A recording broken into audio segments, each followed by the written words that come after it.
नमस्कार.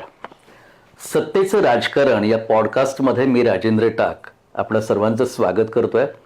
आपल्या समवेत आहेत आज या ठिकाणी भूम परांडा वाशी मतदारसंघाचे वंचित बहुजन आघाडीचे अधिकृत उमेदवार श्री प्रवीण दादा रणबागुल. नमस्कार. नमस्कार सर. सर, आता निवडणुका समोर आहेत आणि भूम परांडा वाशी या मतदारसंघाचा जर विचार केला तर इथं जी सध्याची नावं आहेत ती सगळी प्रस्थापित नावं आहेत. मात्र असं ऐकत आहोत की इथला बराचसा वर्ग हा विस्थापित झालेला आहे, कारण इथे हाताला रोजगार नाही आहे, इथे रस्त्यांची वाणवा आहे, खूप सारे प्रश्न इथे आहेत. आणि हे सगळं समोर असताना एक शेतकऱ्याचा मुलगा, ही तुमची जी प्रतिमा आहे, शेतकऱ्याचा मुलगा जो आपल्या ट्रान्सपोर्ट व्यवसायाच्या माध्यमातून सर्वश्रुत होतोय आणि लोक आग्रह धरतात की तुम्ही निवडणुकीला सामोरं जावं. तर नेमकं काय प्रकार आहे? लोकांना जाणून घ्यायचं की प्रवीण रणबागुल नेमके कोण आहेत. नक्कीच सर, तुम्ही म्हणता ते बरोबर आहे. मी एक सर्वसामान्य कुटुंबातील शेतकऱ्याच्या मुलामध्ये शेतकऱ्याच्या शेतीमध्ये कष्टकऱ्यांच्या कष्ट करणाऱ्यामध्ये माझा त्या ठिकाणी जन्म झाला. माझे वडील, आई हे सर्वजण सर्वसामान्य कुटुंबातील सर्वसामान्य शेतकरी, बरोबर, मोलमजुरी करून कष्ट करून शेतीवरती उदरनिर्वाह त्या ठिकाणी करतात. आणि उदरनिर्वाह करत असताना मोलमजुरी करून मला त्यांनी मोठं केलं. बरोबर. आणि मोठं झाल्याच्या नंतर खूप मोठ्या संघर्षातून मी आज या ठिकाणी पोहोचलो. भूम परांडा वाशीमध्ये प्रतिनिधित्व करण्याची संधी मला इथल्या लोकांकडूनच त्या ठिकाणी मिळाली. अच्छा. खर तर माझ्या घरची जी परिस्थिती होती त्या घरच्या परिस्थितीमुळे मी आज इथे, आणि त्या परिस्थितीमुळे मला लोकसेवा कुठेतरी आपण लोकांचं समाजाचं त्या ठिकाणी देणं लागलं पाहिजे असे कुठेतरी परमेश्वराने सद्बुद्धी दिली. आणि त्या सद्बुद्धीतून आजचं हे समाजकारण. तुम्ही थेट आमदारकीची निवडणूक लढवतात. यापूर्वी कुठली निवडणूक लढवली तुम्ही? नक्कीच. यापूर्वी खरं तर मी गेल्या पंचवार्षिकलाच त्या ठिकाणी विधानसभेसाठी इच्छुक होतो, परंतु आदरणीय बाळासाहेब आंबेडकर यांच्या माध्यमातून गेल्या पंचवार्षिकला मला थांबायला सांगितलं आणि आमच्या एका मित्राला त्या ठिकाणी उमेदवारी दिली. आदरणीय बाळासाहेब आंबेडकरांचा आदेश म्हणून त्या उमेदवाराचं पूर्ण तन मन टाकून मी त्या ठिकाणी काम केलं. ती माझी पंचवार्षिकची मला वाटतं पहिली निवडणूक. त्या निवडणुकीत मी बरंचसं काही शिकलो. आणि त्याच्यानंतर ग्रामपंचायतची निवडणूक लागली. आमची 3 गावची ग्रामपंचायत, नळीवडगाव, घोलेवाडी आणि गिरलगाव अशी ग्रुप ग्रामपंचायतचं आमचं गाव. या गावामध्ये ज्यावेळेस मी निवडणूक लढवली तेव्हा सर्वसामान्य जनतेने 3 गावामधून आमचा संपूर्ण पॅनल 9 सदस्यांची त्या ठिकाणी ग्रामपंचायत, आम्हाला पूर्ण 9च्या 9 सीट त्या लोकांनी प्रचंड बहुमताने निवडून दिल्या. आणि त्याच्यामधून बरंचसं काही राजकारण शिकलो. आणि तेव्हा कळलं की बाबा आपण जी लोकसेवा करतोय ती लोकसेवा कुठेतरी मार्गी लागते. आणि समाजकारण करत असताना राजकारणाची कास जरुरी आहे. जर काही प्रश्न सोडायचे असेल तर आपल्याला थेट राजकारणात उतरावंच लागतं. पण असं वाटलं नाही तुम्हाला की आपली जी घरची परिस्थिती आहे ती बेताची परिस्थिती होती, पण त्यातनं आपण शिकावं आणि एखादा सरकारी अधिकारी व्हावा असं नाही वाटलं तुम्हाला? नक्कीच सर, खूप माझं मोठं स्वप्न होतं की आपण शिकलं पाहिजे, शिकून एखादा मोठा काहीतरी प्रशासकीय अधिकारी झाला पाहिजे. परंतु ज्यावेळेस मी 12वीला शिक्षण माझं घेतलं आणि 12वी पास झाल्याच्या नंतर त्या ठिकाणी पुढचं शिक्षण व्यावसायिक असेल किंवा हे असेल हे बघितलं, त्यावेळेस आपल्याला थोडीशी अशी जाणीव झाली की आपण यापुढे नाही शिकू शकत. आपण जर शिकलो तर जी वडिलाची काही वडिलोपार्जित जमीन आहे ती जमीन नक्कीच आपल्याला विकावं लागेल. आणि जमीन विकल्याच्या नंतर असं काय, आणि ती आपली जन्मभूमी किंवा असते किंवा कर्मभूमी जी असते, आणि त्याचा विक्रीचा विषय आपण विचारात घेऊ शकत नाही. हे सगळे विषय डोक्यात आले आणि त्यावेळेस निर्णय घेतला की ठीक आहे, आपलं नुकसान झालेलं चालेल, पण आपलं कुटुंब त्या ठिकाणी नुकसान नाही झालं पाहिजे. बरोबर. म्हणून त्या ठिकाणी 12वी मध्येच आपली घरची परिस्थिती पाहिली आणि शिक्षण सोडून दिलं. कारण शिकायची इच्छा होती परंतु घरची परिस्थिती त्या बेताची नव्हती. मला असं वाटतं की तुम्ही हा विचार करून तुमच्या कुटुंबाचाच विचार केला तर आज तुम्ही तुमच्या मतदारसंघातल्या अनेक कुटुंबांचा विचार करून या निवडणुकीला सामोरे जातोय आणि त्या माध्यमातून अनेक कुटुंबाचे प्रश्न कदाचित तुम्ही सोडू शकाल. मला असं सांगा दादा, की एक दबक्या आवाजात चर्चा, आता तुम्ही अधिकारी का झाला नाहीत या अनुषंगाने हा आलेला प्रश्न आहे. तुमच्या भागामध्ये अधिकारी यायला घाबरतात अशी दबक्या आवाजात चर्चा आहे. नक्कीच आमच्या भागामध्ये अधिकारी याला घाबरतात, तर आमच्या संपूर्ण जिल्ह्यामध्ये त्या ठिकाणी प्रस्थापितच राजकारण. बरोबर बरोबर. प्रस्थापितच राजकारण म्हणजे असं आहे, आजोबा, त्याचा मुलगा, बर, नातू, अशा प्रकारचं संपूर्ण प्रस्थापितांचं राजकारण त्या ठिकाणी आमच्या 3-3 जिल्ह्यामध्ये पिढ्या राजकारणामध्ये. हो. आणि 3-3 पिढ्या राजकारण असल्यामुळं हे सर्वजण जन्मजात, पिढीजात सोन्याचा चमचा तोंडामध्ये घेऊन त्या ठिकाणी जन्मलेले आहेत. बरोबर. आणि हे जन्मलेले असल्यामुळं हे जे प्रशासनातले मोठे मोठे अधिकारी असतात, ह्या अधिकाऱ्याला हे स्वतःचे गुलाम समजतात. बरेचसे अधिकारी आहेत, बोलत नाहीत, परंतु आज संपूर्ण आमच्या धाराशिव जिल्ह्यामध्ये या अधिकारी वर्गावर एक दहशतीचं वातावरण आहे. बऱ्याचशा अधिकाऱ्याला पालकमंत्र्याचे असतील किंवा इथले आमदार असतील, खासदार असतील, यांच्या दबावापोटी बीपी असेल, शुगर असेल, ट्रेस असेल, बर, असे बरेचशा प्रकारचे आजार ह्या लोकांमुळे निवडलेले आहेत. बरेचसे लोक येतात आणि आपली बदली महिन्याच्या आत करून दुसरीकडे कुठे जातात. अरे, एवढी दहशत या ठिकाणी या मंत्रीचे, पालकमंत्रीचे खूप बिकट वातावरण आहे सध्या. त्याच्यामुळे अधिकारी वर्ग, चांगला अधिकारी वर्ग असतो, तो इथे या ठिकाणी टिकत नाही. तुम्ही जर दहशतीचा मुद्दा घेतला, म्हणतो एक छोटा पुढारी घनश्याम दरोडेकर, तर त्यांनी तिथल्या रस्त्यांच्या विषयी काही वाच्यता केली होती, आणि काहीतरी बरंच काय आमच्या वाचण्यात आलं. नक्कीच. काय किस्सा आहे तो नेमका? तो किस्सा असा आहे, घनश्याम दराडे, छोटा पुढारी या नावाने प्रसिद्ध आहे तो. तो बाहेर कुठेतरी प्रवासाला गेला होता आणि प्रवासावरून येता येता त्याला असं वाटलं की बाबा इथला जो विकास आहे, इथले जे रस्ते आहेत ते खूपच खराब आहेत, काय त्रास झाला असेल गाडी, हो, साहजिक आहे, साहजिक आहे. त्या त्रासाला पकडून तो TV 9चा, मला वाटतं, हा तो आता जो बिग बॉसचा हा बिग बॉस फेम आहे, TV 9चा पत्रकार आहे, असं काहीतरी आहे. त्यांनी चालता चालता एक छोटीशी त्या ठिकाणी रस्त्याची क्लिप बनवली आणि ती क्लिप बनवून त्यांनी व्हायरल केली. आणि व्हायरल केल्याच्या नंतर आमचे जे आता पालकमंत्री आहेत तानाजी सावंत, यांच्या मतदारसंघातला त्यांनी विकास दाखवला की एवढे मोठे प्रशासनातील मंत्री, वजनदार मंत्री, जे की महाविकास आघाडीचं सरकार ढासळू शकतात, त्या मंत्र्याला आपल्या मतदारसंघामध्ये जी रस्त्याची परिस्थिती आहे, ती रस्त्याची परिस्थिती आणखीही त्या ठिकाणी सुधारली नाही, हे त्यांनी प्रामाणिकपणे दाखवलं. बरोबर. घनश्याम दरोडेने हे प्रामाणिकपणे दाखवलं, आरसा दाखवला तो. आरसा दाखवला मतदारसंघाचा. ज्यावेळेस ह्याची ही तिथला जो क्लिप आली त्याची, त्यांनी जे वास्तव दाखवलं, ते वास्तव मात्र इथल्या प्रस्थापितांना ते पचनी पडलं नाही, पचलं नाही. रुचलं नाही. आणि त्या ठिकाणी जे पालकमंत्र्यांनी पाळलेले गावगुंड आहेत, जे गावगुंड कार्यकर्ते आहेत, या कार्यकर्त्यांनी जो संविधानाने दिलेला अधिकार आहे घनश्याम दरोडेला, तो अधिकार सुद्धा त्या ठिकाणी हिसकावून घेण्याचं काम या लोकांनी केलं. फोनच्या माध्यमातून असेल, त्याच्या घरापर्यंत जाण्याचं असेल, त्याला घनश्याम दरोडेला दम देण्याचं काम, दमदाटी करण्याचं काम, दहशत पसरवण्याचं काम या पालकमंत्र्याच्या त्या ठिकाणी गावगुंडांनी केलं. प्रचंड दहशत आहे. आमच्याच मतदारसंघामधला एक खंडेश्वरी मध्यम प्रकल्प म्हणून आहे. या मध्यम प्रकल्पाचा एक शेतकरी पुत्राने त्या ठिकाणी आवाज उठवला होता, कारण त्या प्रकल्पावर आसपासचे 10 ते 12 गावचे शेतकरी अवलंबून आहेत. शेतकरी आहेत, सर्वसामान्य शेतकरी आहेत. परंतु मागच्या काही दिवसापूर्वी त्या प्रकल्पाचं काम त्या ठिकाणी खराब झालं होतं. बांध जो असतो, त्या बांधाला भेगा पडल्या होत्या.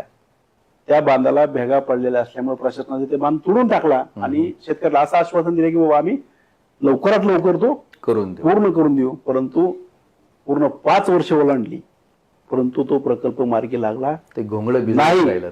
ते भिजत घोंगडं राहिला नाही प्रश्न. आणि याच्यावर ज्यावेळेस आवाज उठवायला गेले काही लोक, तर त्याला सुद्धा अक्षरशः बाहेरचे गुंड आणून मुस्कटदाबी करणार मुस्कटदाबी करण्याचा प्रयत्न या मतदारसंघामध्ये केला. अशा प्रकारची की बाबा आम्ही जे आहोत आमच्या विरुद्ध कुणी बोललं नाही पाहिजे, सर्वसामान्याचे जनतेचे प्रश्न त्या ठिकाणी मांडले नाही पाहिजे, अशा प्रकारचं वातावरण आता भूमपारण आवश्यक आहे. लोकशाही आहे आणि लोकशाहीमध्ये आपल्याला दर 5 वर्षांनी एक संधी मिळत असते की योग्य उमेदवार आपण विधानसभेमध्ये पाठवावा, त्या ठिकाणी ते प्रश्न मतदारसंघाचे जे असतात ते काही मांडले जावेत आणि आपल्या भागाचा विकास व्हावा. एक प्रामाणिक इच्छा प्रत्येक आपल्या भागातील मतदारसंघातील प्रत्येक व्यक्तीची असते, प्रत्येक कुटुंबाची असते. आपल्याला प्रामुख्यानं काही अडचणी असतात, काही प्रश्न असतात, म्हणजे रस्ते नीट असावेत, पाण्याची सुविधा व्यवस्थित असावी, आरोग्याचे प्रश्न व्यवस्थित मिटावेत, या प्रामाणिक माफक अपेक्षा असतात. पण या जर होत नसतील तर त्याच्यासाठी दर 5 वर्षांनी आपल्याकडे निवडणूक असते. तुम्हाला काय वाटतं की तुमच्या बोलण्यात येतं की शेतकरी दहशतीखाली आहेत किंवा अधिकारी सुद्धा दहशतीमध्ये काम करतात, मग आता यावेळी एक उठाव होतोय असं वाटतंय का तुम्हाला? कारण कार्यकर्ता लोक जे आहेत, त्याला आम्ही कार्यकर्ते म्हणू, तर त्यांच्यात तर ते आम्हाला जाणवतं. आम्ही जेव्हा त्यांच्याशी संवाद साधतो तर ते की यावेळी उठाव होतोय, यावेळी काहीतरी क्रांती होतीये, तर ते चित्र तुम्हाला दिसतंय, ती क्रांती होतीये? नाही, नक्कीच सर. मी माझ्या ज्या सोबत आहे त्याला कार्यकर्ते म्हणणार नाही, तर एक माझे निष्ठावान सहकारी मी माझ्या संपूर्ण कार्यक्रमामध्ये असेल, याच्यामध्ये असेल, मी कधीच कोणाला कार्यकर्ता समजत नाही. बाहेर तर कार्यकर्ते असंच म्हटलं जातं. नाही, कार्यकर्ते त्यांच्याकडे वेगळं काम असतं, मी या माध्यमातून तुम्हाला बोलणार नाही. परंतु माझ्यासोबत जे आहेत ते माझे निष्ठावान सहकारी माझे मित्र आहेत. जसा परिवारामध्ये आपल्या तुमच्या आमच्या एकमेकाला लढा असतो, त्या प्रकारचा लढा आमच्या सर्व सहकार्यामध्ये आहे. आणि या सहकार्याच्या माध्यमातूनच मला त्या ठिकाणी विधानसभा लढण्याची ऊर्जा मिळाली.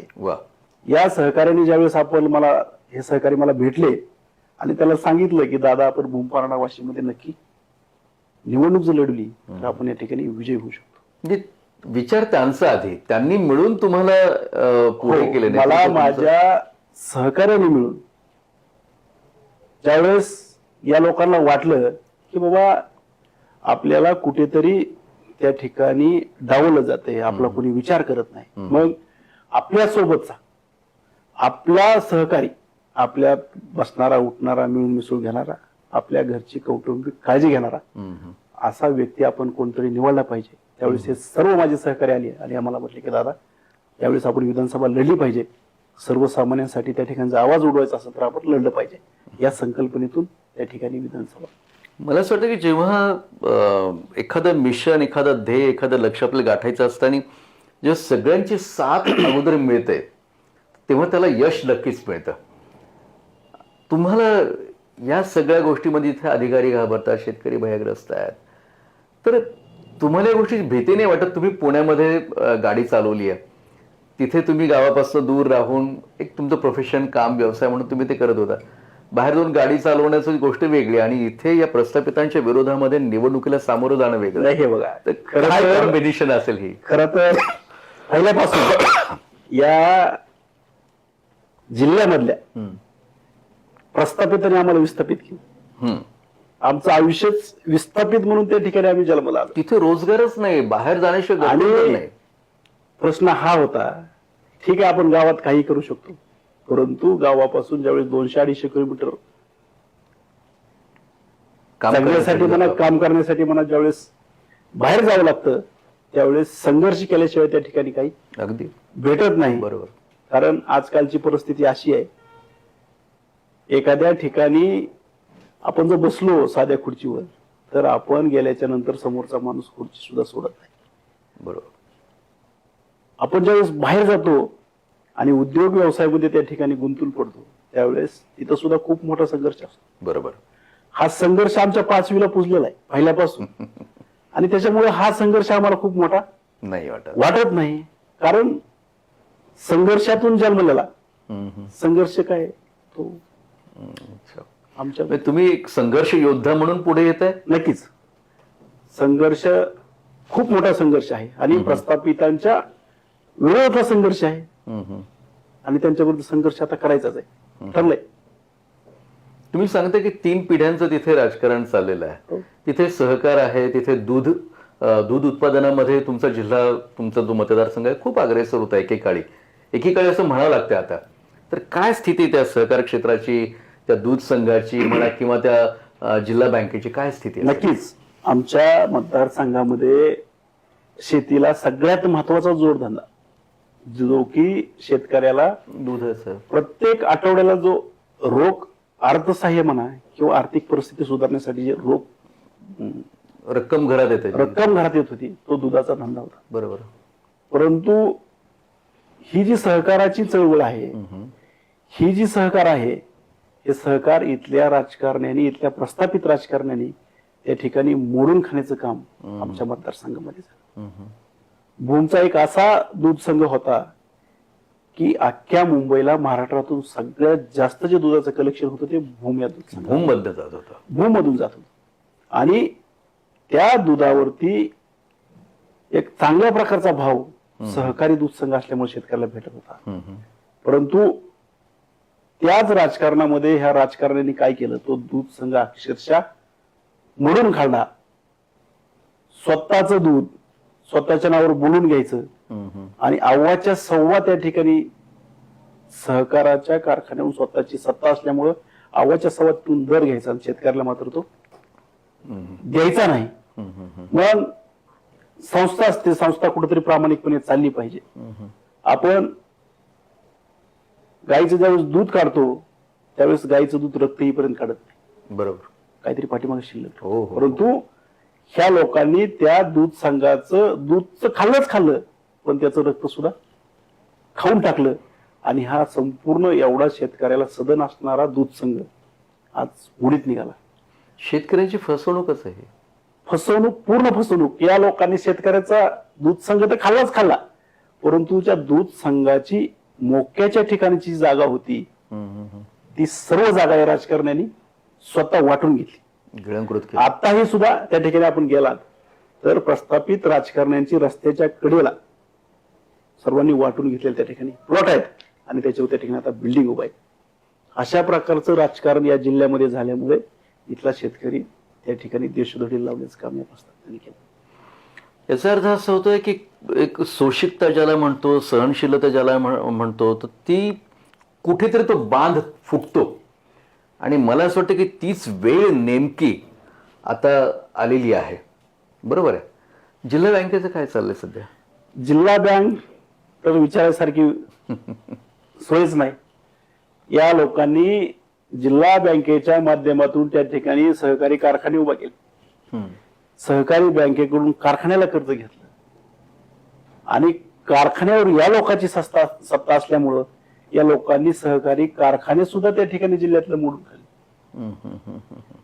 जे तारण ठेवलं आणि त्याच्यावर तुम्ही कर्ज घेतलं, ते तारण ठेवलेले कारखानेच तुम्ही काढून टाकले. मग ज्यावेळेस सर्वसामान्य लोकांनी सहकारी बँकेमध्ये ज्या एफड्या होत्या, कारण तुम्हाला आम्हाला माहिती आहे महाराष्ट्र हा सहकारावर मोठा झालेला महाराष्ट्र आहे. पहिल्या काळामध्ये आता खाजगी क्षेत्र आली, खाजगी बँका आल्या, त्याच्यामुळे लोकांना एक दुसरी पर्यायी व्यवस्था निर्माण झाली. परंतु गेल्या 15-20 वर्षापूर्वीचा जर विषय आपण घेतला तर सहकारी बँक असेल, तुमचा सहकारी दूध संघ असेल, हा ग्रामीण भागातील शेतकऱ्याचा कणा होता. या शेतकऱ्याला बँकेत पैसे टाकण्यासाठी किंवा काढण्यासाठी लांब कुठं जावं लागत नव्हतं. बरोबर. या सहकार्याच्या माध्यमातून बरोबर गावातच व्यवस्था होती. परंतु या लोकांनी या बँकेकडून कर्ज घेऊन कारखान्याला वापरलं आणि ह्या लोकांनी स्वतःचे जे कारखाने होते ते कारखाने मुडीत काढले. ज्या अर्थी कारखाने मुडीत निघाले त्या अर्थी सहकारी बँकाचे जे कर्ज आहेत ते कर्ज त्या ठिकाणी थकले कारखानदार झाले. बरोबर. आणि कारखानदाराकडे थकल्यामुळं इथल्या ज्या शेतकऱ्याचा पैसा होता सहकारी बँकेमध्ये तो पैसा अडकून पडला. अक्षरशः आज मतदारसंघामध्ये अशी परिस्थिती आहे की एखाद्या मुलाबाळीचं जर लग्न निघलं तर त्या ठिकाणी शेतकऱ्याचे पैसे सहकारी बँकेत असून सुद्धा त्याला आणखी तो पैसा भेटत नाही. आणि खाजगी सावकारा पुढे हात, खाजगी सावकार पुढे त्या ठिकाणी पसरतो. अशी दयनीय परिस्थिती या राजकारण्यांनी करून टाकली. कुठेतरी गावामध्ये विविध कार्यकारी सेवा सोसायटी असतात, त्याच्या माध्यमातून, बँकांच्या माध्यमातून कर्ज घेता येतं आणि भले ते शेतीसाठी वापरतील किंवा लग्न कार्याला वापरतील, तो विषय तर बाजूला राहिला, पण आहे तो पैसाही काढता येत नाहीये. म्हणजे ही सगळी स्थिती त्या ठिकाणी सुरू आहे. म्हणजे एकूणच शेतकरी सगळ्या बाजूनं तिथं गर्तेमध्ये अडकलाय. शेतीचा विषय आहे तर तिथे सोयाबीनचं उत्पादन खूप चांगलं निघतं. त्याच्या बाबतीमध्ये काय केलं या मंडळींनी? हे बघा, गेल्या 4 ते 5 वर्षापासून आमचा जो भूमपरांडा वाशिम मतदारसंघाचा पट्टा आहे, तो पट्टा एक सोयाबीनचा शेतकरी म्हणून त्या ठिकाणी प्रसिद्ध झालाय. प्रसिद्ध याच्यासाठी झालाय, सोयाबीन कमी दिवसामध्ये जास्त उत्पन्न देणारं पीक आहे. ठीक आहे, बरोबर. आणि सर्व शेतकरी त्या ठिकाणी आता सोयाबीन उत्पादन घेत आहेत. उत्पादन घेत आहेत. परंतु या जिल्ह्याचा जर तुम्ही अभ्यास केला तर या जिल्ह्यामध्ये सोयाबीनवर प्रक्रिया करणारा कुठलाही उद्योग, कुठलाही व्यवसाय अस्तित्वात या नाही. शासनानं अस्तित्वात नाही. MIDC चे काय साधा सुरू प्रश्न आहे? आहे की शासनाचा जो FRP आहे, हम्म, शासनाचा जो दिलेला दर आहे, हम्म, तो दर या ठिकाणी शासनाची खरेदी विक्री केंद्र हम्म. त्या ठिकाणी उभे करावे लागतात. परंतु ह्या आत्ताच्या शासनाने ते सुद्धा चालू केलं आहे. नाविलाजाने शेतकऱ्याला ज्या सोयाबीनचा दर शासनानं 4,900 रुपये क्विंटल त्या ठिकाणी जाहीर केला, हम्म, ते सोयाबीन खाजगी व्यापाऱ्याला शेतकऱ्याला 4,000 रुपये निघतात. हम्म. म्हणजे एका क्विंटल मागे शेतकरी 900 रुपये आता तोट्यामध्ये जातोय. ही भयानक परिस्थिती आहे. ही परिस्थिती सुधारण्यासाठी एखादी तेल मिल म्हणा, सोयाबीन पासून बनणारं तेल म्हणा, जर शेतकऱ्याला दिलं तर हाच भाव जिथं शासन 4,900 देते, तर या मिलच्या माध्यमातून तो भाव आपल्याला शेतकऱ्याला 5,500 पर्यंत नेता येईल. म्हणजे शेतकऱ्याचा एका क्विंटलला जवळजवळ 1,400 रुपये फायदा त्या ठिकाणी होऊ शकतो. आणि आमच्याकडं एक शेतकरी 100 क्विंटल उत्पन्न करणारा शेतकरी आहे. 1,400 गुणिले 100 केले तर बरेच पैसे होतात. अशा प्रकारची परिस्थिती मतदारसंघात. तिथे जर MIDC जर कार्यरत असेल चांगल्या रीतीनं तर तिथे तेलाशी संबंधित कारखाने निघू शकतात. त्यातनं स्थानिक लोकांना रोजगार मिळू शकतो, सोयाबीनचं व्यवस्थित भाव मिळू शकतो. हे सगळी सायकल चांगल्या रीतीने मूव्ह होऊ शकते.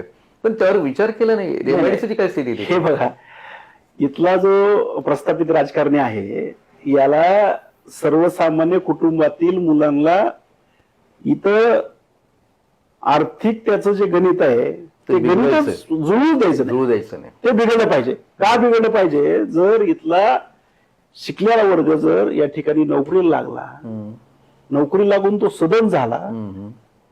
तर याच्या 17 उचलायचे कोण? बरोबर आहे.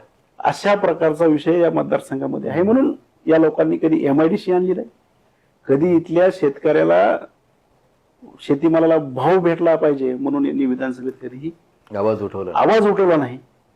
म्हणून इथले MIDC सोडा, इथला शेतकरी सोडा, इथले पाण्याचे प्रश्न सोडा.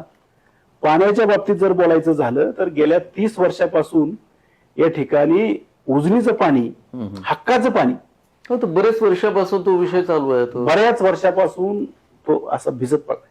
हम्म, तो पूर्ण होतच नाही. हम्म. पूर्ण का होत नाही? याच्या निविदा निघतात, त्याचे कॉन्ट्रॅक्टर येतात, परंतु कॉन्ट्रॅक्टर सुद्धा असे येतात की कॉन्ट्रॅक्टर सुद्धा सर्व सत्ताधाऱ्यांचे नातेवाईक असतात, पाहुणे रावळे असतात. हम्म.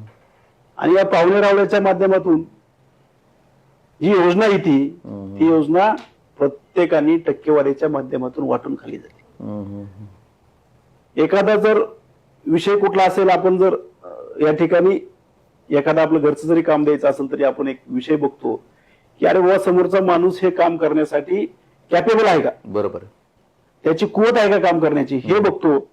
परंतु एवढी मोठी योजना असताना त्या योजनेच्या माध्यमातून शासनाने कधी हा विचार केला नाही की बाबा हा गुत्तेदार आहे, हा कॉन्ट्रॅक्टर आहे, याची ती काम करण्याची कुवत आहे का, त्याची तेवढी यंत्रणा त्याच्याकडे आहे का, हम्म, हे कधीही पाहिलं जात नाही. म्हणून ही जी गुत्तेदारी आहे, हे जे कॉन्ट्रॅक्टर आहे, हम्म, ज्या कॉन्ट्रॅक्टरकडे स्वतःची यंत्रणाच नाही, हम्म. अशा गुत्तेदाराला ते काम दिलंय. आणि त्या गुत्तेदाराला काम दिलं असल्यामुळे गेल्या 30 ते 35 40 वर्षापासून एक झाला की दुसरा, दुसरा झाला की तिसरा, अशा समोरची व्यक्ती प्रकारचं तारीख पे तारीख आपण जी म्हणतो कोर्टाची, तशा प्रकारचं दिवस गेला की दिवस, दिवस गेला की दिवस, अशा प्रकारची ती योजना त्या ठिकाणी अजून सुद्धा गटकड्या खात पडलेली. समोरची व्यक्ती काम करण्यात की सक्षम आहे की नाही हे पण पाहिलं जात नाही. अजिबात पाहिलं जात नाही. फक्त त्याच्यावर हितसंबंध अभ्यास पाहिला तो. तिथं फक्त हित संबंध पाहिले जातात की आपला नातेवाईक कोण आहे आणि त्याच्यातून आपल्याला किती काढता येईल त्या योजनेमधून एवढंच त्या ठिकाणी पाहिलं जातं. म्हणजे एखादा मतदारसंघ किती पिछाडलेला असू शकतो किंवा ठेवता येईल तसं त्याचं एक उत्तम उदाहरण म्हणून या मतदारसंघाकडे पाहावं लागेल असं नाईलाजानं म्हणावं लागतं. आणि हेच कारण आहे की यांच्या सभोवती आज तुमचे फॅन फॉलोअर्स पण खूप आहेत. हो तर मला असं वाटतं या सगळ्या फॅन फॉलोअर्सनी जर तुम्हाला फॉलो केलं, तुमची जी विचारधारा आहे मतदारसंघासाठी, तर ते तुम्हाला ऍक्सेप्ट करतायत असं चित्र दिसतंय. तर काय भूमिका आहे नेमकी या फॅन फॉलोअर्सचं तुमच्या भोवती जे जाळं तयार होत आहे किंवा जी गर्दी तुमच्या भोवती होतीये, तुम्ही जिथे जाता तिथे तुमच्या भोवती लोक गोळवतात, काय गमक आहे नेमकं त्याचं? नाही नक्कीच सर, एक सर्वसामान्यामध्ये काम करण्याची हातोटी, सर्वसामान्यांचे प्रश्न असतील ते समजून घेणं, ते त्याचा अभ्यास समजून करणं. घेणं आणि समोरच्याला काय बोलायचंय हे शांतपणे ऐकून घेणं, हा एक माझा स्वभाव आहे. एक शांत आणि संयमी व्यक्तिमत्व म्हणून तुमच्याकडे पाहिलं जातं. नक्कीच मी पहिल्यापासून काम करत असताना समोरच्याचे प्रश्न अगोदर समजून घेणे आणि नंतर त्याला हळू आवाजामध्ये सांगणे, बरोबर. आणि ह्या सगळ्या गोष्टी माझ्याकडे असल्यामुळे माझे फॅन्स असतील, माझे फॉलोअर्स असतील, एक वेळेस माणूस माझ्याजवळ जर आला तर तो लांब कधीच बरोबर जात नाही. अगदी बरोबर. त्याला कुठल्याही प्रकारची अपेक्षा माझ्याकडून नसते. माझा स्वभाव असेल, आमचं बोलणं असेल आणि आमच्या दोघांमधलं जे नातं असतंय ते नातं माणूस समोर आल्यानंतर ते परफेक्ट निभवण्याचं काम आम्ही दोघं जण करतो. त्याच्याच माध्यमातून हे फॅन्स आणि फॉलोअर्स त्या ठिकाणी तयार होतात. एक वेळेस जीवाचं नातं तयार झालं की तो माणूस कधी सोडून जात नाही. त्यांच्या जीवावर हे सगळं चालतं. बरोबर.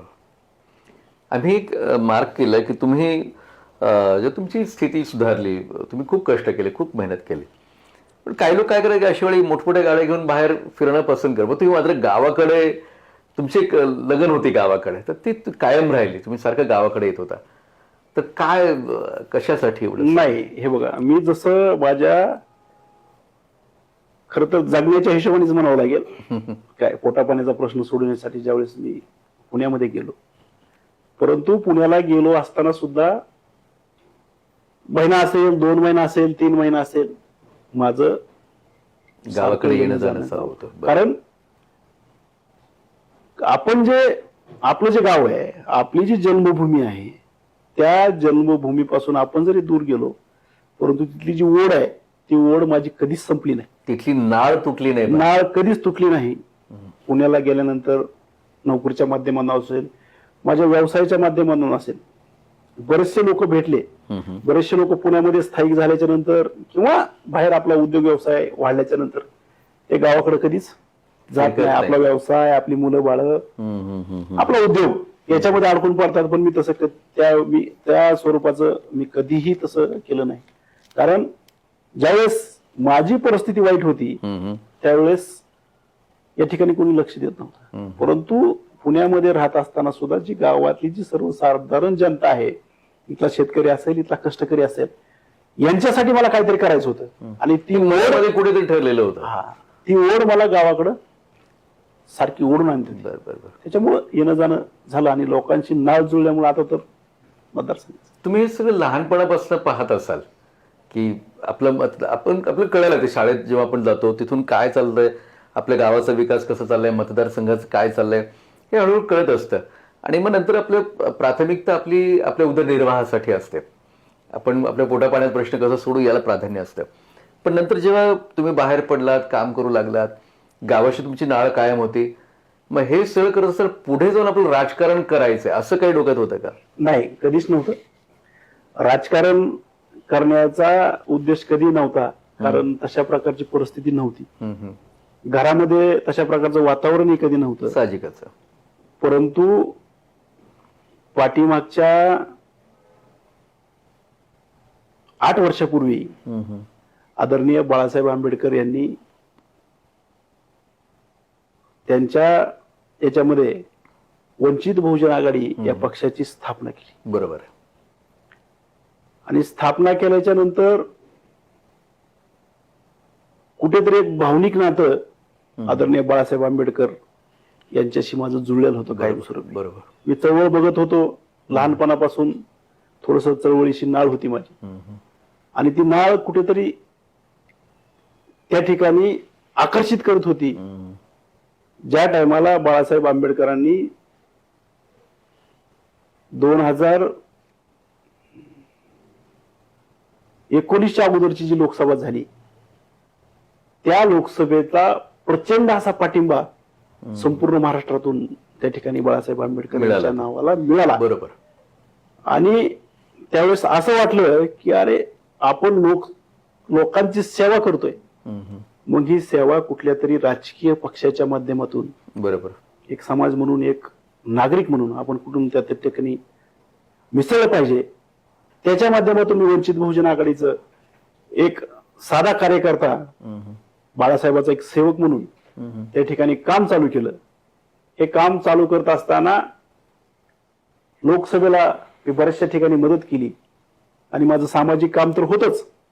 त्या सामाजिक कार्याच्या माध्यमातून आमच्या सहकार्याने कुठंतरी असं लक्षात आणलं की दादा आपण 2019 विधानसभा त्या ठिकाणी लढली पाहिजे, कारण सर्वसामान्याचे जर प्रश्न मांडायचे असतील तर रस्त्यावरची लढाई जास्त दिवस कामाची नसते, कुठेतरी विधानसभेत त्याला आवाज उठवला पाहिजे. त्याच्या माध्यमातून आणि बाळासाहेब आंबेडकरांनी घेतलेली सामाजिक भूमिका, बाळासाहेब आंबेडकरांनी त्यावेळेस बऱ्याचशा लोकांना असं दाखवून दिलं की अरे सर्वसामान्य कुटुंबातील सर्वसामान्यांची मुलं सुद्धा आमदार खासदार होऊ शकतात असं एक दिव्य स्वप्न आदरणीय बाळासाहेब आंबेडकर यांनी लोकांच्या मनामध्ये दाखवलं. ते मला सुद्धा वाटलं की अरे नाही, बाळासाहेबांच्या माध्यमातून कुठेतरी आपण लोकसेवा करण्यासाठी लोकसेवक त्या ठिकाणी होऊ शकतो. आणि तीच ओढ राजकारणाकडे निवडून आली, तिथून माझी राजकारणाची सुरुवात झाली. तुम्हाला कदाचित माहीत नसेल, पण लोकांची अशी देखील चर्चा आहे की दादांना तिकीट देण्यासाठी बाकीचे खूप सारे पक्ष तयार होत आहेत, पण दादांचा कल हा वंचितकडे अधिक असल्यानं आणि तुमचे आणि बाळासाहेबांचे जे काही संबंध आहेत त्याच्या माध्यमातून तुम्ही वंचितच्या तिकिटावर आज ही निवडणूक लढण्यासाठी सामोरे जात आहात, निवडणूक लढवत आहात. मला असं वाटतं की वंचितच्या माध्यमातून तुम्ही निवडणूक लढवत आहात, पण तुम्हाला बहुजनांची पण खूप सारी साथ आहे. म्हणजे ओबीसी जो वर्ग आहे तो देखील तुमच्या पाठीमागे खूप मोठ्या संख्येने, अल्पसंख्याक देखील तुमच्या पाठीशी आहेत. तर ते काय गणित आहे नेमकं? नाही बघा, पहिल्यापासून मी सामाजिक काम करत असताना छत्रपती शिवरायांनी जसं 18 पगड जातीची लोक घेऊन त्या ठिकाणी काम चालू केलं आणि त्या ठिकाणी स्वराज्य निर्माण केलं, बरोबर, तशीच परिस्थिती आमच्या मतदारसंघामध्ये जो 18 पगड जातीचा समाज आहे, हा समाज पहिल्या दिवसापासून माझ्यावर प्रेम करतोय. आणि त्यांचं एवढं प्रचंड प्रेम असल्यामुळं सध्या ओबीसी असेल, एससी असेल, एसटी असेल, आदरणीय बाळासाहेब आंबेडकरांच्या माध्यमातून जी यात्रा निघाली मध्यंतरी, जो गेल्या 1.5 ते 2 वर्षापासून संपूर्ण महाराष्ट्रामध्ये या आरक्षणापासून एवढं दहशतीचं वातावरण त्या ठिकाणी निर्माण झाले, आणि या दहशतीच्या वातावरणामध्ये काँग्रेस असेल, राष्ट्रवादी असेल, भाजप असेल, या संपूर्ण पक्षांनी त्या ठिकाणी सलोख्याची भूमिका असेल किंवा हा वाद मिटवण्याचा जो प्रश्न असेल तो वाद मिटवण्याचा कधीही प्रयत्न केला नाही, याच्यावर कधीही भूमिका घेतली नाही. मराठा समाजाला त्यांनी कधीही असं आश्वासन दिलं नाही की बाबा आम्ही तुम्हाला 100% ओबीसी मधून आरक्षण देऊ, किंवा ओबीसीला त्या ठिकाणी त्यांनी असं सांगितलं नाही की मराठा समाजाला आम्ही ओबीसी मधून आरक्षण देणार नाही. ह्या लोकांनी काय केलं, मराठा आमचे बांधव असतील, ओबीसी बांधव असतील, या दोघांमध्ये ज्याप्रमाणे आपल्याकडे एक मन आहे, कोंबडीला दाणा टाकायचं आणि भांडणं त्या ठिकाणी लावून द्यायची, अशा प्रकारचं काम या शासनाने केलं. मग हे करत असताना आदरणीय बाळासाहेब आंबेडकरला कुठेतरी असं जाणवलं की हे चाललंय हे संवैधानिक पद्धतीने चाललेलं नाही, म्हणून आदरणीय बाळासाहेब आंबेडकरांनी ओबीसीच्या बाजूने त्या ठिकाणी भूमिका घेतली. शासनाला त्यांनी ठणकावून सांगितलं की हा वाद जर मिटवायचा असेल तर मराठा समाजाला त्या ठिकाणी ओबीसीतून आरक्षण न देता वेगळं आरक्षण त्या ठिकाणी देऊन हा वाद संपवला पाहिजे. बरोबर, ही रोखठोक भूमिका आदरणीय बाळासाहेब आंबेडकर यांनी महाराष्ट्रात पहिल्यांदा घेतली.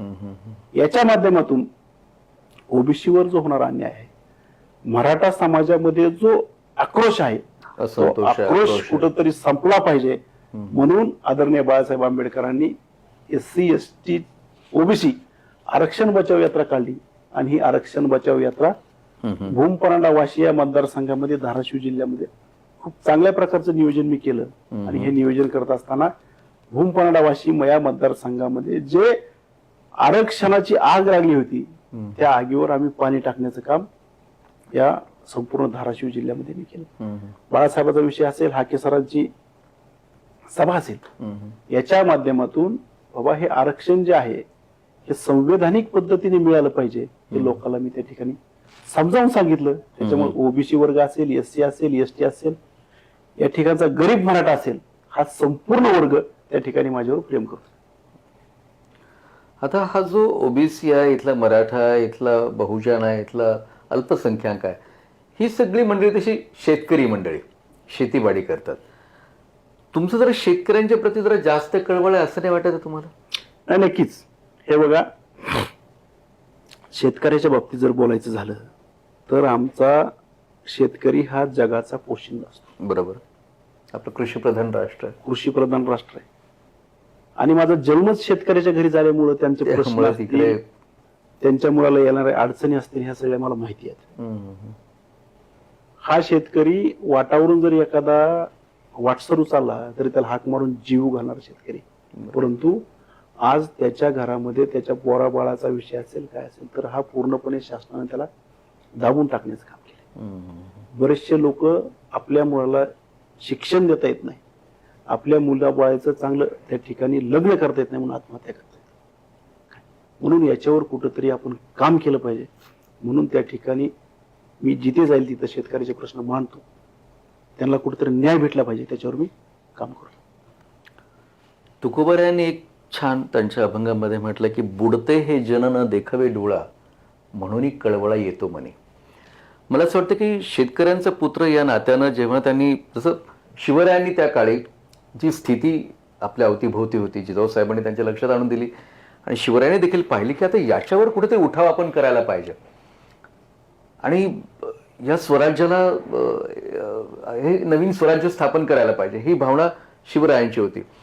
तर तसं काहीसं मला वाटतं त्यांनी मावळ्यांना सोबत घेऊन स्वराज्याची शपथ घेतली आणि पुढे ते सगळं काही झालं. आपला तो इतिहास आहे सगळ्या पुढं.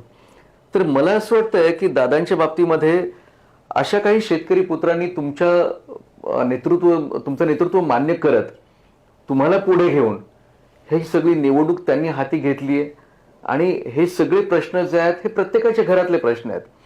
इथल्या शेतकऱ्यांना जर पाऊस जर झाला, शेती पीक जर काढायचं म्हटलं तर तिथे लाईट जाते म्हणे. मग शेतीला पाणी जेव्हा द्यायचा विषय असतो, काय असं मोटर चालू करायचं, तर ती सगळी अडचण. इथे विजेचा प्रश्न कायम आहे, इथे रस्त्याचा प्रश्न कायम आहे, इथे सरकारी दवाखान्यात पण सुविधा नीटशे मिळत नाहीये. हे सगळे प्रश्न इथल्या लोकांचे आपले प्रश्न आहेत आणि या प्रश्नाला कोणीतरी एक वाचा फोडणारा माणूस पाहिजे आणि आपलं कोणीतरी विधानसभेमध्ये माणूस जायला पाहिजे. ही भावना लोकांची आहे. तुम्ही त्यांच्या भावनेला कितपत खरे ठराल असं वाटतंय? नक्कीच. येणारा काळ हा मतदारसंघामध्ये खूप मोठे सारे प्रश्न आहेत. कारण या प्रश्नामध्ये ज्या सर्वसामान्य लोकांसाठी लागणारे जे तिथल्या सुविधा आहेत, त्या काय होतं आता त्यांनी तुमच्या खांद्यावर मान ठेवली आहे की येस, ही व्यक्ती आहे जी आमचं स्वप्न साकार करू शकते. तुम्ही आज जे करता ते प्रत्येक मुलाचा विषय आहे, प्रत्येक तरुणाचा विषय आहे आणि तुम्ही ज्या भावनेनं शेतकऱ्यांच्या विषयी कळवळून बोलता आहात, म्हणजे शेतकऱ्यांच्या हिताचा जो निर्णय आहे तो तुमच्या मनात जागवतोय, दिसतोय. पण तुम्ही ते काम करालच, हा आत्मविश्वास लोकांच्या मनात तुम्ही कसा घालणार? नक्कीच. कारण लोक माझ्याकडं खूप मोठ्या आशेने बघतायत, खूप मोठ्या आशेने पाहतात. मी कुठल्याही पदावर नसताना, कुठलंही संवैधानिक पद माझ्याकडे नसताना, मी गेल्या 8 वर्षापासून एक अविरत संघर्षातून, माझ्या व्यवसायातून मी लोकांची सेवा करतोय. कुठले पद नसताना, कुठलेही पद नसताना शेतकऱ्याच्या विजेचा प्रश्न त्या ठिकाणी मी माझ्या स्वखिशातून कितीतरी वेळ सोडवला. पाठीमागचाच एक विषय होता, पकरूड या गावामध्ये एक 700-800 लोकसंख्या असलेला भाग एक 15 दिवस अंधारामध्ये होता आणि तो भाग अंधारामध्ये असल्यामुळं त्या ठिकाणचा पाण्याचा प्रश्न त्या ठिकाणी निर्माण झाला होता, लाईटचा प्रश्न होता, जे शेतकरी आहेत जनावराला कुठे करून चारा घालतात त्यांचा प्रश्न निर्माण झाला होता. ज्यावेळेस माझ्याकडे ही लोक आली आणि लोक आल्याच्या नंतर मला हा प्रश्न कळला, त्यावेळेस मी कुठल्याही प्रकारची तमा न बाळगता त्यांच्याकडे गेल्याच्या नंतर त्यांचा प्रश्न जाणून घेतला आणि त्याला आश्वासन दिलं की मी ज्यावेळेस हा ट्रान्सफॉर्म इथं तुमच्याकडे बसवल त्याच वेळेस तुमच्या गावात जाईल आणि 8व्या दिवशी तुम्ही ट्रान्सफॉर्म त्या ठिकाणी बसवून दिला, कुठलीही शासकीय मदत न घेता. त्याच्यामुळे लोकांनी माझ्यामध्ये काहीतरी बघितलंय की बाबा या व्यक्तीच्या जर आपण पाठीमागे गेलो, या व्यक्तीला जर आपण प्रतिनिधित्व करण्याची त्या ठिकाणी संधी दिली तर हा व्यक्ती आपले प्रश्न सोडवू शकतो, असा विश्वास या लोकांमध्ये आहे. त्याच्यामुळे लोक माझ्याकडे बघतात की नाही हे दादा करू शकतो. तुम्हाला कदाचित कल्पना नसेल पण लोकांनी ही निवडणूक हाती घेतली आहे आणि लोकांनी ठरवलं की तुम्ही आमदार आजच झालेला आहात, बरोबर आहे. काय आता तुम्ही जर आमदार झालात तर पुढे काय दिशा असेल, काय नाही बघा, मला जर या लोकांनी या मतदारसंघामध्ये त्यांची सेवा करायची जर संधी दिली तर मी तुम्हाला आता सांगितलं, इथला लाईटचा प्रश्न असेल, इथला शिक्षणाचा प्रश्न असेल, इथला पाण्याचा प्रश्न असेल, तो सोडवण्यासाठी अहोरात्र शासनाकडून जेवढ्या योजना भांडण करून आणता येतील. हे जे पाण्याचा प्रश्न राहिला ते पाणी लवकरात लवकर कसं आणता येईल. दुसरा एक महत्वाचा विषय आहे, आमच्या भूम आणि परंडा तालुक्यामध्ये 12 महिन्यातलं 8 महिने त्या ठिकाणी स्वच्छ असा सूर्यप्रकाश असतो आणि त्या सूर्यप्रकाशामध्ये जे बालाघाटच्या डोंगराची रांग आहे ती उंच अशी रांग आमच्या मतदारसंघामध्ये आहे. तिथं जर आपण त्या ठिकाणी सोलरचा प्लांट बसवला, सौर ऊर्जेचा प्लांट बसवला, भौगोलिक स्थिती तिथे अनुकूल आहे, तो प्लांट जर उभा राहिला तर शेतकऱ्याला जे की रात्रीची लाईट शासन देते ती लाईट रात्रीची न वापरता आपल्याच भागातून शेतकऱ्याला त्याचा मोबदला भेटेल, त्याच्या जमिनीचा. एखादी कंपनीचं मोठी आली सोलरचा प्लांट बरोबर, त्याच्यातून अर्थसहाय्य होऊ शकतं. आणि दुसरा महत्वाचा प्रश्न म्हणजे त्याला दिवसा लाईट भेटू शकते. दिवसा लाईट भेटल्यामुळं त्याला जो संध्याकाळी जो अपघात होतो शेतकऱ्यांचा ते होणार नाही आणि शेतकरी दिवसा लाईट भेटल्यामुळे त्याला व्यवस्थित पाणी सुद्धा त्या ठिकाणी वाचवण्याचं काम त्या लाईटच्या माध्यमातून होणार आहे. अशा प्रकारचे जे प्रश्न आहेत किंवा अशा प्रकारच्या ज्या योजना आहेत त्या योजना जास्तीत जास्त कशा मंजूर करून आणता येतील हे माझं मोठं ध्येय असेल. पर्यटन काय तिकडे होतंय का, पर्यटनाचा काय विषय होतो आहे? पर्यटन किल्ला आहे तुमच्या हो, पर्यटनासाठी म्हणाल तर एक खूप चांगला किल्ला या परंडा शहरामध्ये आहे. मला वाटतं महाराष्ट्रामधला पहिला तो किल्ला असा आहे की संपूर्ण किल्ल्यामध्ये त्या किल्ल्याच्या संरक्षणासाठी त्या ठिकाणी पाण्याची तटबंदी आहे गोल. खूप सुंदर असा किल्ला आहे. परंतु या राज्यकर्त्याच्या नाकर्तेपणामुळं आज त्या किल्ल्यावर झाडं असतील, दगड असतील, परंडा शहरातलं पूर्ण गटरीचं पाणी असेल, त्या गटरीचं पाणी त्या किल्ल्याच्या सभोवताली सोडलंय. मरणावस्थेत तो किल्ला आहे सध्या. तिथलाच किल्ला जर व्यवस्थित केला तर त्या पर्यटनाच्या माध्यमातून खूप सारा रोजगार, खूप सारे व्यवसाय, त्या किल्ल्याला जर ऊर्जितावस्था जर दिली, पर्यटक आले तर त्यातनं देखील एक रोजगाराची संधी निर्माण होऊ शकते.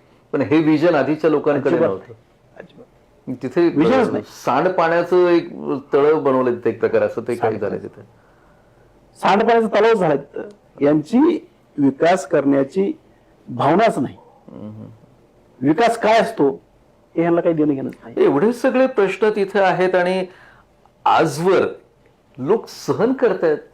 हेच मनात मुळे एक तिडीक आणणारी गोष्ट आहे आणि हेच कारण असावं की कदाचित दादांच्या पाठीशी आज खूप मोठ्या संख्येनं युवा तर आहेच आहे, पण माता भगिनी देखील म्हणतात की नाही, या बारीनं दादांनाच आपल्याला विधानसभेमध्ये पाठवायचं. आणि जी जुनी जाणती शेतकरी मंडळी आहे ती देखील म्हणतात की काहीतरी परिवर्तन यावेळी करणं अपेक्षित आहे. दादा, आश्वासनं, निवडणुका असतात, आश्वासनं सगळीच देत असतात. आश्वासन न देणारा तो नेताच नाही असं म्हटलं जातं. तर मला सांगा की तुम्ही केवळ आश्वासन देणारेच बनाल असं लोकांना वाटलं तर? नाही, असं लोकांना वाटू शकत नाही. कारण लोकांनी माझा संपूर्ण अभ्यास केलाय. येरे माझ्या मागले असं व्हायला नको. नक्की नक्की अजिबात तशी गोष्ट कारण होऊ शकत आतापर्यंत नाही. खूप फसगत झालीये. आता लोकांना फसायचं नाही. नाही हे बघा, लोक ही जनता, हा मतदार खूप हुशार आहे. आजकाल फसणारा मतदार नाही. त्याला त्याचं काळ बदललाय. काळ बदललाय. पहिल्यासारखं चित्र नाही आता. अजिबात नाही. आमच्याकडे एक 15 वर्षाची माझी आहेत आणि 5 वर्षाची आजी आहेत. बरं, यांच्यावर लोकांनी विश्वास टाकून बघितला. टाकून पाहिलं. परंतु यांची दहशत असेल, इथली गुंडागर्दी असेल, ते लोकांना नाही पाहिजे. लोकांना शांतता पाहिजे, संयम पाहिजे. बरोबर. तो लोकांनी माझ्यामध्ये पाहिलं. कामं पाहिजे तो. लोकांच्या हातात त्या ठिकाणी काम पाहिजे. आणि हे सर्व लोकांनी पाहिलंय माझ्यात की नाही, प्रवीण दादा काहीतरी इथे करू शकतात, आपले प्रश्न सोडवू शकतात, असं लोकांमध्ये काहीतरी वातावरण त्या ठिकाणी निर्माण झाले. आणि म्हणून लोक माझ्या पाठीशी. बऱ्याच वेळा आपण असं पाहतो या मतदारसंघामध्ये काही वाड्यां वस्त्यांवर, काही गावांमधनं, की वयस्क आई वडील आहेत घरात. एकुलता एक मुलगा असेल तर तो कामासाठी पुण्यात गेला. तुम्ही पण पुण्यात होता. कोणी पुण्यात गेले, कोणी मुंबईत गेले आणि ते दोघेच मिळून घरामध्ये काही करतायत. लग्न झालंय मुलाचं, बायकोला घेऊन भाकरी घालणारी सोय पाहिजे म्हणून तो तिला घेऊन गेलाय. तर यांच्या आरोग्याचा प्रश्न असतो. यांच्याकडे कोण पाहणार आहे? अर्धरात्री काय झालं तर कोण पाहणार आहे? अशी सगळी स्थिती अनेक वाड्यां वस्त्यांवरल्या घरामध्ये पाहायला मिळते. तर त्यांची मुलं जर इथं आली, त्यांच्या हाताला जर काम रोजगारी मिळेल, ते कशाला पुण्यामध्ये जातील ना, कशाला मुंबईमध्ये जातील? तर हा एक सगळ्यात महत्वाचा प्रश्न आहे. म्हणजे काही शहरं पहा की ज्येष्ठ नागरिकांचं गाव बनून राहतं. हो हो. तसं तुमचं मतदारसंघ ज्येष्ठ नागरिकांचं बनून राहू नये ही एक भीती अनेक तरुणांना आहे की आम्ही गावाकडे यायला तयार आहोत, पण तिथे सुविधाच नाही, आमच्या हातालाच काम नाहीये. तर मला असं वाटतं की तो प्रश्न तुम्हाला प्राधान्यानं सोडवा. नक्की. मी तुम्हाला मगाशी सांगितल्याप्रमाणे इथला जो मुख्य प्रश्न आहे MIDCचा, तो MIDCचा प्रश्न सोडण्यासाठी माझा पहिला प्राधान्यक्रमाचा प्रश्न असेल MIDC. जर MIDC या ठिकाणी झाली तर इथला युवा वर्ग त्या ठिकाणी विस्थापित आणि होणार त्यासाठी नाही. सोयाबीन आहेच की तिथे. आहे ना, सोयाबीन आहे, तुमचा ऊस आहे, बरेचसे आहेत. एक टोमॅटो आहे. टोमॅटो सुद्धा खूप मोठं काम त्या ठिकाणी करतात. बर बर. मला वाटतं आमच्या मतदारसंघामध्ये जो भाजीपाला आहे, तो भाजीपाला सुद्धा एक चांगल्या प्रकारे त्या ठिकाणी शेतकरी पिकू शकतो. तुम्ही बाहेर तो निर्यात करू शकता, मुंबईला पाठवू शकता, कुठेही काही करू शकता. खूप मोठा त्या ठिकाणी मोकळीक आहे त्या ठिकाणी. त्यांना जर इथं त्या ठिकाणी प्रक्रिया करण्याची छोटी छोटी जर उद्योग शेतकऱ्याच्या बांधावर उभा करून देते, मला वाटतं इथला, तुम्ही जो आता मला प्रश्न विचारला की बाबा इथला वयस्कर लोकांचा हा मतदारसंघ आहे, असं न होता युवकांचा मतदारसंघ होण्यासाठी मी त्या ठिकाणी प्रयत्न करणार. बरोबर. खूप चांगलं वाक्य तुम्ही वापरलं की युवकांचा एक तरुण मतदारसंघ, युवा मतदारसंघ बनेल ही खात्री ते आपल्याला या निमित्तानं देत आहेत. मला सांगा की आता एक शेवटचा प्रश्न विचारतोय, तुमचा पुढचा राजकीय प्रवास कसा असेल? माझा पुढचा जो राजकीय प्रवास असेल तो विधानसभा विजयाच्या दिशेने मी वाटचाल करतो. मी विजय होणार आहे. वा.